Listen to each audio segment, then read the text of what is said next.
everyone. Today I'm going to present you a tutorial on topic thorax. This is the part 1 of this topic. In this video, we would cover formation and shape of thoracic cage, superior thoracic inlet and its related clinical correlations. So, thorax is the upper part of the trunk, also known as chest in general. It extends from root of the neck to the abdomen.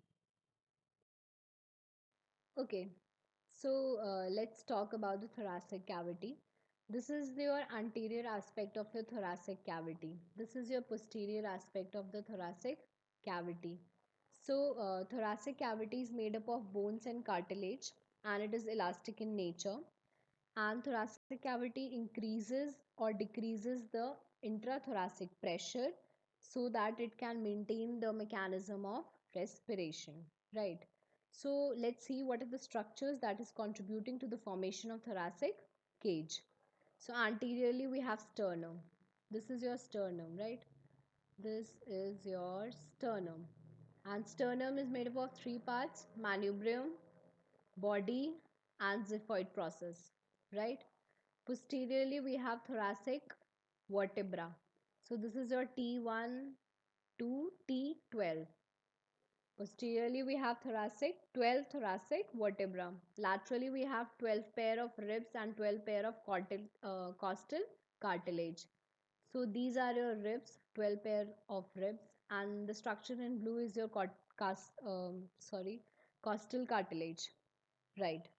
So let's talk a little about ribs. So posteriorly, all the ribs articulate with the thoracic vertebra. As you can see in this picture, this is the posterior aspect of your thoracic cavity, and the ribs are posteriorly articulating with the thoracic vertebra, right? So the upper seven ribs, 1, 2, 7. So upper 7 ribs articulate with the side of the sternum through the costal cartilage. As you can see in this picture, they are connecting to the sternum by with the means of costal cartilage. Right. First 2, 7 ribs. Right. 8th, ninth, 10th rib. 8th, ninth and 10th ribs articulate with each other with the help of costal cartilage. So they are articulating with each other. They are not articulating with the sternum directly. They are articulating with each other with the help of costal cartilage. Right? Okay. 11th and 12th rib. This is your 11th rib and this is your 12th rib. They are also known as floating ribs, which do not articulate anteriorly. You can see they are articulating posteriorly with the thoracic vertebra, but they are not articulating anteriorly with the ribs or with the sternum, right? So they are free. They are also known as floating ribs. Okay. So in this diagram, here we have diaphragm, right? So this is your diaphragm. Diaphragm is dividing the thoracic cavity. It is dividing the trunk into two parts: thoracic cavity and abdominal cavity. So diaphragm is basically a dome shaped structure which divides upper trunk into two parts: thoracic cavity and abdominal cavity, right? And this is your Simpson's fascia. We'll study about the Simpson's fascia in the next slide. Okay. So the lower end of the thoracic cavity is broader. As you can see in this picture, the lower end is broader and the upper end is narrower, right? But the upper end of the thorax in general in human body in life, the upper end of the thorax appears broad. It appears broad. Actually, it is narrower than the lower end, but it appears broad due to presence of the shoulder and scapular musculature. Right? So there is shoulder girdle, and there are muscles around your scapula. So due to them, the upper end appears more broad. Right? One thing more, the transverse diameter of the thorax is greater than the anteroposterior diameter. So the transverse diameter, this is your transverse diameter of thorax and this is your anteroposterior diameter. So the it is very much clear. The transverse diameter is greater than the anteroposterior diameter. Okay, let's talk about superior thoracic aperture. So, what is superior thoracic aperture? The thoracic cavity is connected with the root of the neck through an opening that is known as superior thoracic aperture, or sometimes thoracic inlet or thoracic outlet. Right. So basically, thoracic cavity is connected with the root of the neck, that is at the base of the neck, by an opening that is named as superior thoracic aperture or thoracic inlet. Right. So sometimes it is also known as thoracic outlet. Basically, clinicians call it as thoracic outlet. It is called thoracic outlet by the clinicians and thoracic outlet by the anatomist. So why it is so? Why different names? Basically, at T1 there are some important arteries and spinal nerves that emerge from the thorax. So it is known as thoracic outlet by the clinicians, and anatomists referred it as thoracic inlet because air and food enter the thorax through trachea and esophagus, right? So air and food is entering the thorax through trachea and your food pipe, your esophagus, respectively, right? So that's why it is known as thoracic inlet by the anatomist and thoracic outlet by clinicians, as some important arteries and spinal nerves, T1 spinal nerves, emerge from the thorax from superior thoracic aperture. Right. So superior thoracic aperture is kidney shaped, or you can say reniform shaped, reniform or kidney shaped. The transverse diameter is 4.5 inches and anterior-posterior diameter is 2.5 inches. Right. So coming to the boundaries of the thoracic inlet. So anteriorly it is upper border of manubrium sterni. Anteriorly the boundary is upper border of manubrium sterni. So this is your sternum, basically your manubrium, right? And this is your upper border. So the thoracic inlet anteriorly it is made up of upper border of manubrium sterni. Laterally it is made up of medial border of first rib plus medial border of costal cartilage. So this is your medial side and this is your lateral side. So the lateral boundary, this is your lateral boundary, but this is your medial part of the first rib, right? As it is facing inside, so this is your medial part of the first rib and this is your lateral boundary. So the lateral boundary of the thoracic inlet is made up of medial border of the first rib and medial border of costal cartilage, right? Is that okay? And posteriorly it is made up of anterior border of the superior surface of T1 vertebra. Okay, so this is your anterior part, right? And the backwards is your posterior part and this is your superior border. That's why anterior border of the superior surface, this is your anterior border, this is your superior surface, backward is your posterior surface and this is your anterior surface. So the anterior border of superior surface of T1 vertebra, right? Is that okay? Some part of your thoracic inlet is closed by a dense facial sheath known as Simpson fascia or supraleural membrane, superior to the pleura, supraleural membrane, or known as Simpson's fascia. So your Simpson's fascia is connected posteriorly to the tip of the transverse process of your C7 vertebra, and and mid and laterally to the medial border of your first rib and first costal cartilage, right? So first rib and first costal cartilage.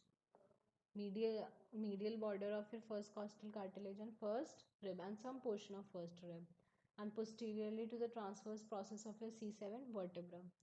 So what basically it is doing, what are the functions? So it protects your cervical pleura, which in return protects the apex of the lung. So it is providing protection to the cervical pleura, which protects the apex of the lung. Okay. Secondly, it resists the intrathoracic pressure during respiration. So what is happening here is that when when we breathe in or breathe out, there is puffing of uh, puffing of a thoracic cavity, right? You have seen there is increase in the diameter, increase in your anterior posterior diameter of a thoracic cavity, right? So but so but your neck is not puffed up and down during respiration. So why it is that? So basically your substance fascia resists the intrathoracic pressure, and as a result the root of the neck is not puffed up and down during respiration. Okay. And substance fascia represents the spread of degenerated tendon of scalenus minimus, right? It is basically a spread out of the degenerated tendon of pleuralis muscle or your scalenus.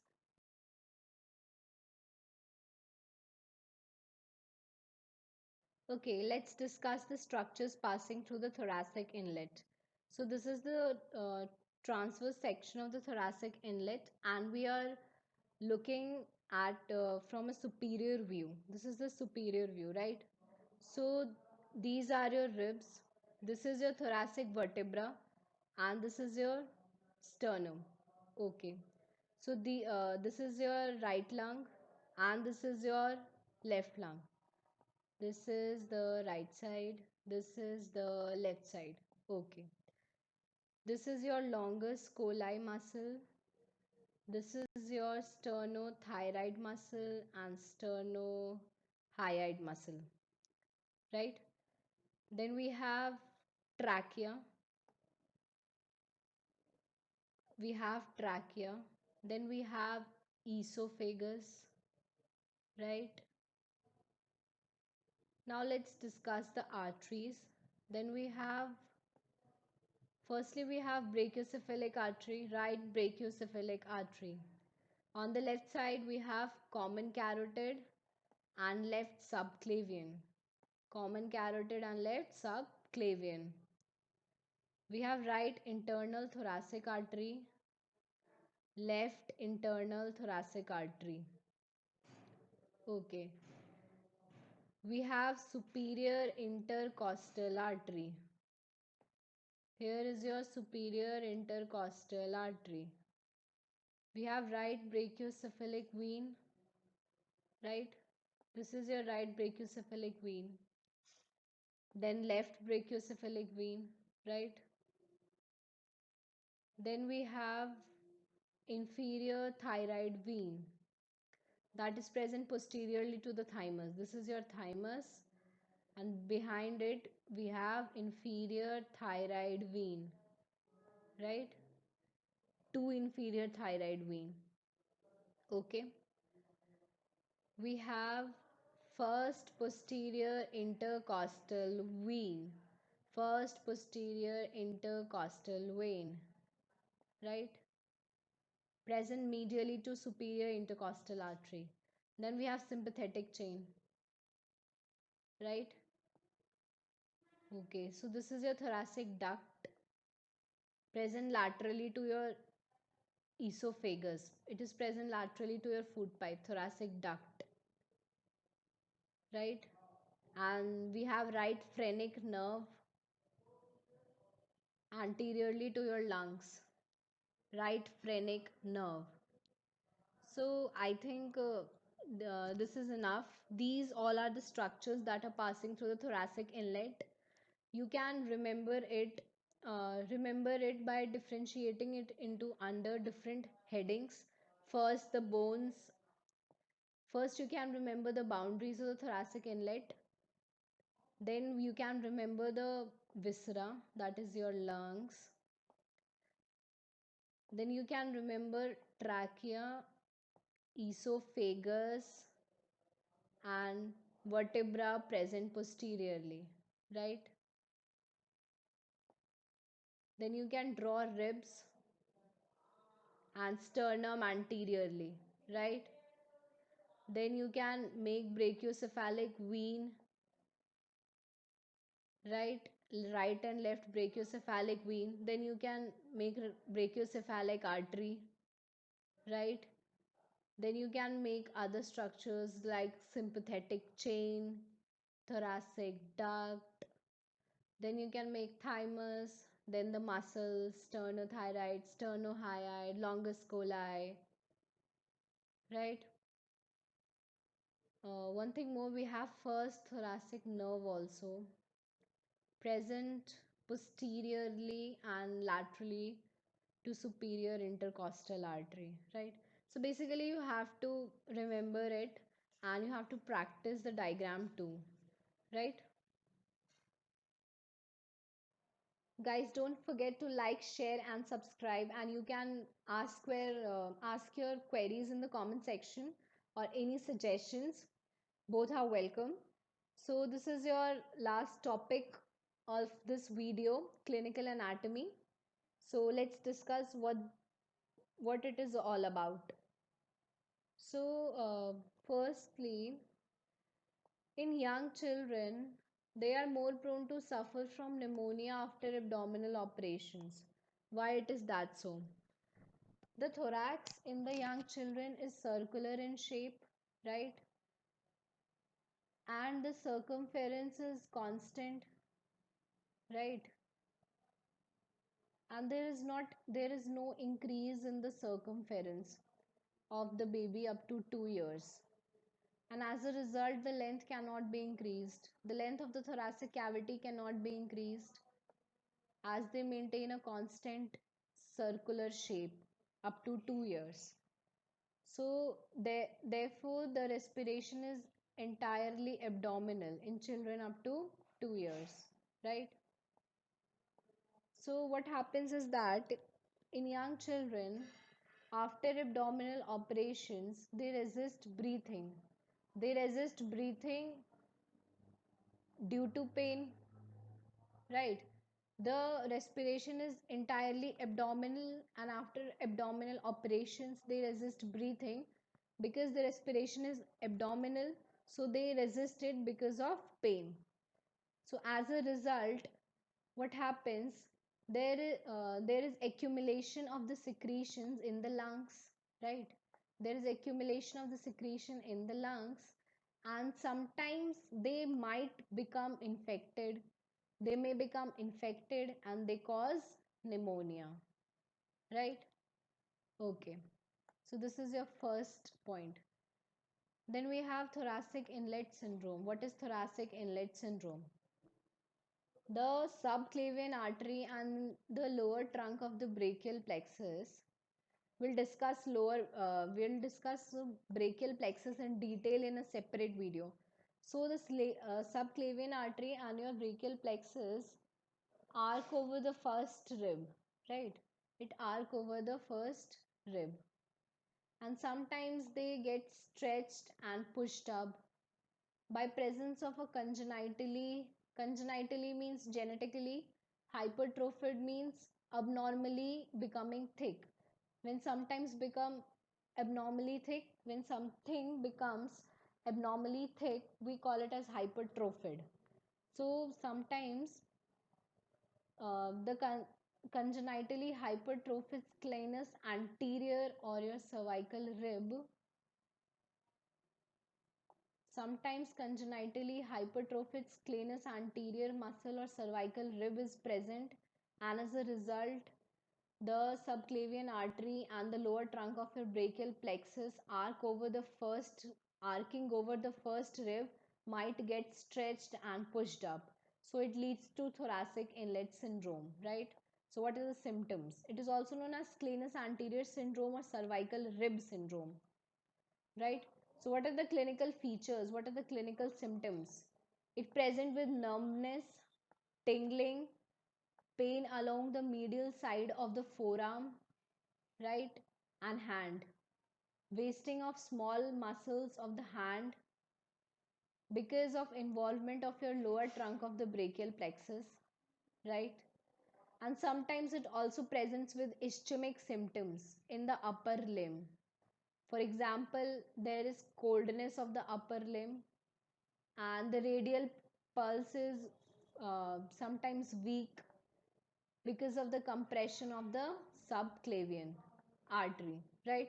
So simply the subclavian artery and the lower trunk of the brachial plexus, which arcs over the first rib, sometimes gets stretched or pushed up due to congenitally hypertrophied, congenitally abnormally thick scalenus anterior muscle or the cervical rib. So it presents with numbness and tingling, pain along the medial side of the forearm and hand, and wasting of small muscles of the hand. As lower trunk of brachial plexus is involved, sometimes it also presents with ischemic symptoms in the upper limb, such as coldness of the upper limb, pallor, and weak radial pulse because of the compression of the subclavian artery. So this is all about the clinical correlations of superior thoracic inlet or superior thoracic aperture. Thank you.